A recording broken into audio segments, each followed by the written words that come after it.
పాపమును తొలగించగలిగినటువంటి శక్తి, ఆ ఈశ్వర తేజస్సు ఒక చోట రాశీభూతమై నిలబడింది. నకృతం దైవ సంఘైశ్చ నకృతం విశ్వకర్మణ స్వేచ్ఛయా క్రీడతే తత్ర ఇచ్ఛారూపం విరాజిత. అది నకృతం దైవ సంఘైశ్చ, వెంకటేశ్వర స్వామి వారి యొక్క మూర్తిని దేవతలు తయారు చేయలేదు. నకృతం విశ్వకర్మణ, దాన్ని విశ్వకర్మ చెక్కలేదు.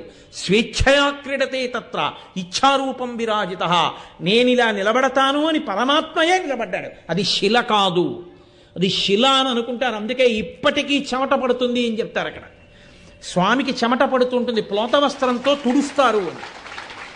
అంత దివ్య తేజస్సు కాబట్టే ఒకానొకప్పుడు కొన్ని యుగములలో కొన్ని వేల సంవత్సరములు తపస్సు చేసినటువంటి వాళ్ళకి ఆయన పాదములకు ఉన్నటువంటి వేళ్లలో బొటనవేలి గోటికి చివర ఉన్నటువంటి కాంతిని చూడడానికి అంత తపస్సు చేయవలసి వచ్చింది.